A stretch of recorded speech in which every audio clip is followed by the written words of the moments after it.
আসসালামু আলাইকুম গাইজ, কি অবস্থা? সবার কেমন আছেন? আশা করি আলহামদুলিল্লাহ সবাই ভালো আছেন।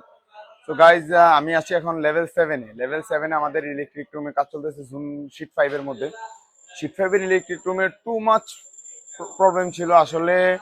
কন্টিনিউটি ছিল না। ওয়্যার যেখানে 6 এর দরকার ওখানে 4 এর ওয়্যার টানছে, ওইরকম অনেক গলদ ছিল। তারপর হচ্ছে আমাদের ওয়্যারের মধ্যে স্টিকার করা থাকে, মানে ওয়্যারের নাম্বার থাকে, ড্রয়িং দেখে স্টিকার করা লাগে ওয়্যারের। তো ওই ওয়্যার গুলো নাম্বারিং ছিল না আসলে। এখন আমরা এই ওয়্যার গুলো প্রত্যেকটা ওয়্যারের দেখে নিবে, প্রত্যেকটা ওয়্যার আমরা কন্টিনিউটি চেক করাইছি। কন্টিনিউটি চেক করার পরে প্রত্যেকটা ওয়্যারের মধ্যে আমরা নাম্বার লাগাইছি, প্যারোল লাগাইছি। তো এই রুমটার মধ্যে আজকে প্রায় 15 দিনের মতো, যেই রুমের মধ্যে একটা রুমের মধ্যে 5টা 6টা থাকে প্যানেল, 6টা প্যানেল কাজ করতে সর্বোচ্চ আমাদের সময় লাগে 1 সপ্তাহ সময় লাগে। 6টা প্যানেল, প্রত্যেকটা প্যানেলে একদিন সময় লাগে। তো এই রুমটার মধ্যে আজকে 15 দিন এখনো ওয়্যার, আজকে ইনশাল্লাহ আশা করি ওয়্যার ড্রেসিং হয়ে যাবো। ওয়্যার যদি ড্রেসিং হয়ে যায় তাহলে কালকে থেকে প্যানেল টার্মিনেশন স্টার্ট করতে পারবো ইনশাল্লাহ। 3-4 দিনের মধ্যে কমপ্লিট হয়ে যাবো। তবে এই রুমটার মধ্যে আসলে আসেন, ভিতরে আসেন, আমি দেখাই। এই রুমটার অবস্থা খুব খুব করুণ,